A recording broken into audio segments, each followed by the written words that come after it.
मतदारसंघामध्ये की विराट जे मोर्चा झाला आपलं फडके साहेब आले त्या कार्यक्रमाला, की काय वाटलं त्या कार्यक्रमात तुम्हाला? त्या कार्यक्रमामध्ये बघून असं वाटलं की एवढं भरभरून भैयासाहेबांना मतं पडतील असं मी व्यक्त करतो। भैयासाहेबांनी आतापर्यंत सगळं योजना देवणी तालुक्यामध्ये खेडोपाडी सरपंच भरपूर योजना भैयासाहेबांनी केलेल्या आहेत। त्यांच्या वागणुकीमध्ये सनशक्ती आहे। असं कुठं की कुणाला अरे तुरीची भाषा नाही।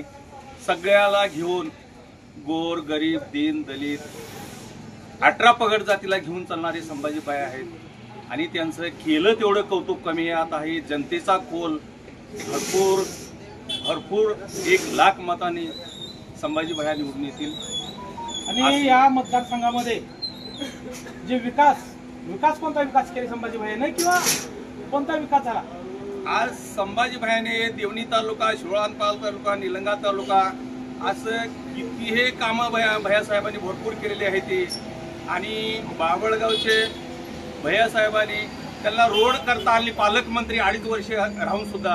आणि संभाजी भाईचे एवढे कामं झाल्यात आता गुरनाळ गावाला सुद्धा 80 लाखाचे कामं चालू आहेत आता सभागृह। असे एवढे भैयाचं केलं तेवढं कौतुक कमी आहे।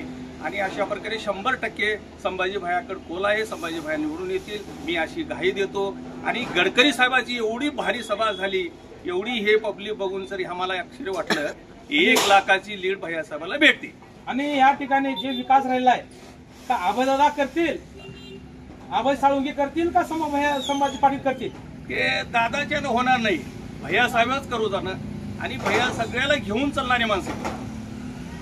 आणि मी एवढी ग्वाही देतो 100% भैयासाहेब 1 लाख मताने येतील मी अशी ग्वाही देतो। लोकांचा कल आहे।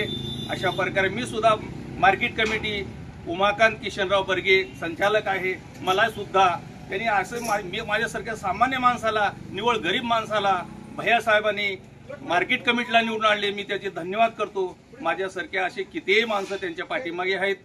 एवढं बोलून मी माझी 2 शब्द संपवतो।